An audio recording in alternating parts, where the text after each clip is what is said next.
Salut les amis, j'espère que vous allez bien. Bon, tadam, aujourd'hui on va parler des clés de la 307. Vous m'avez posé la question comment j'ai passé des anciennes clés aux clés plus modernes, avec un design que j'apprécie beaucoup. C'est très simple en fait, ça prend 2 minutes, je vais faire un petit tuto, vous allez vous rendre compte. Vous allez acheter, celle-là je l'ai acheté je crois pour 3 euros. Et celle-là pour environ 5 euros. Celle-là elle est plus belle avec du chromé, etc. Et juste à tailler la lame et puis c'est reparti. Hein. Donc je vais faire un petit tour. Vous allez voir, c'est très simple, très rapide. Vraiment, c'est magnifique. Moi j'adore. Hein, parce que comme vous le savez, hein, les anciennes clés, avec le temps, même si la mienne elle est quand même reste quand même en bon état. Mais les boutons avec le temps, voilà, ils se barrent. Hein. Donc voilà, c'est reparti pour le tuto. Donc moi j'ai une clé comme ça, simple, hein, ouverture, fermeture. Donc à l'époque ça se faisait beaucoup. J'ai aussi une clé de secours de ce type-là, simple. On avait aussi à l'époque des clips pliables comme ça, des clés. Même si là c'est pas une Peugeot, mais elle avait cette forme-là.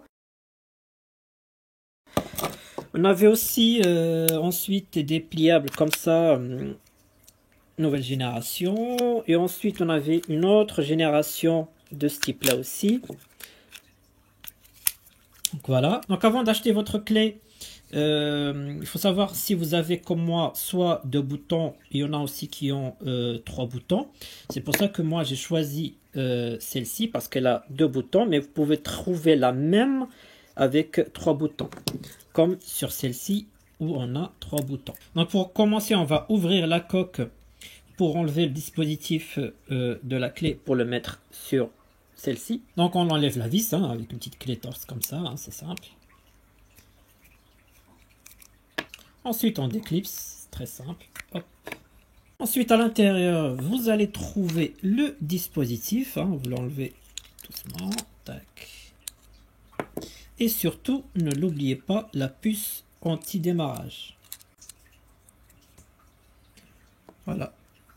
Vérifiez que vos boutons marchent très bien, que ça clique très bien, etc. Parce que ça aussi, c'est vraiment une maladie des Peugeot d'époque. Parce que moi, par exemple, j'avais changé celle-ci.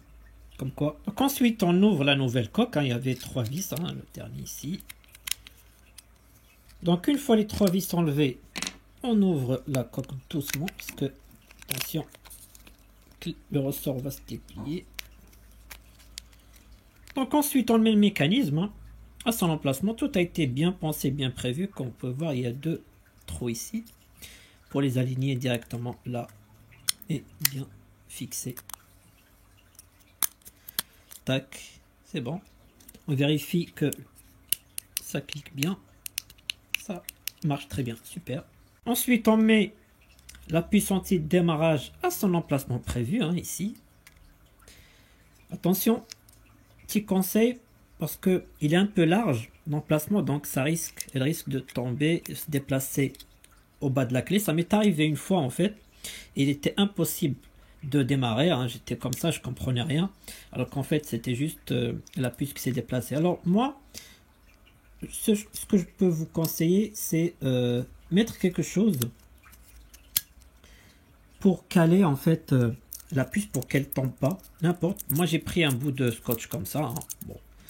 Ça permet de la caler. En fermant la clé, en fait, elle bougera plus. J'ai pas voulu la coller parce que si un jour je veux changer de coque, je peux le faire facilement. Et voilà. Mettez juste quelque chose, n'importe, juste pour la caler en fait. Donc ensuite, vous faites 2 tours de ressort pour bien tendre la clé. 1, 2. Et ensuite, on ferme tout ça.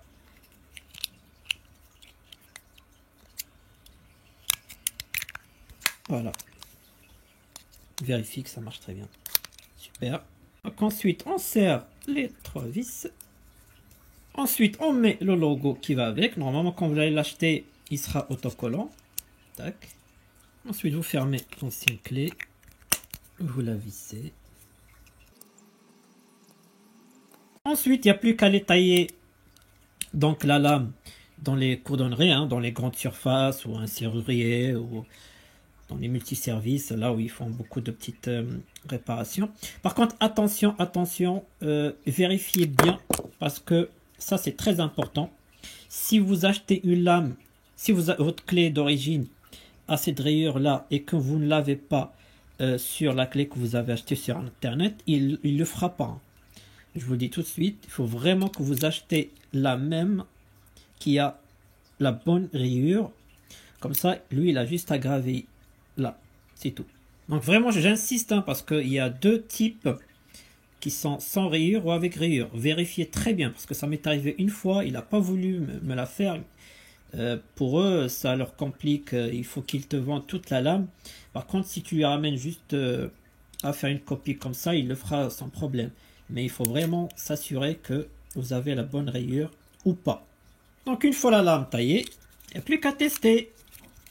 Concernant la clé 3 boutons, c'est exactement la même procédure. Hein. Vous enlevez le cache, vous dévissez. Donc l'intérieur, pareil, vous mettez votre mécanisme. Il y a même le mécanisme de la pile et tout.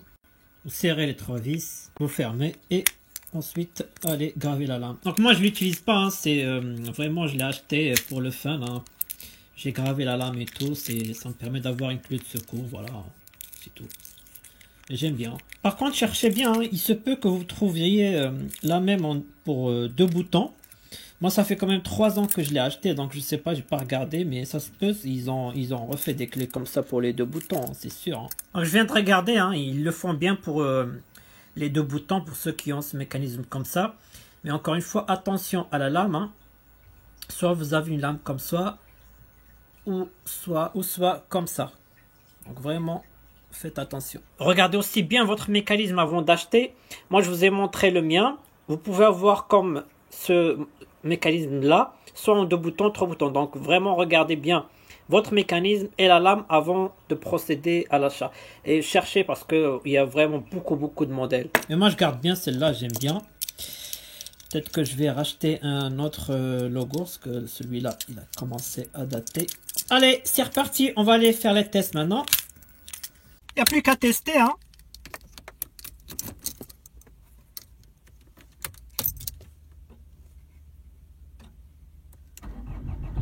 Oh, ça marche très bien.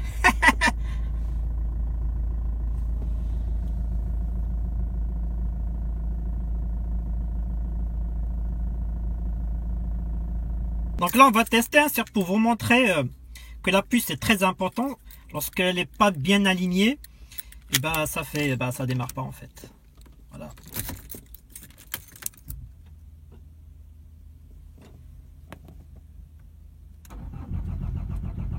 Rien, il n'y a rien qui se passe. Voilà. Et une puce bien alignée.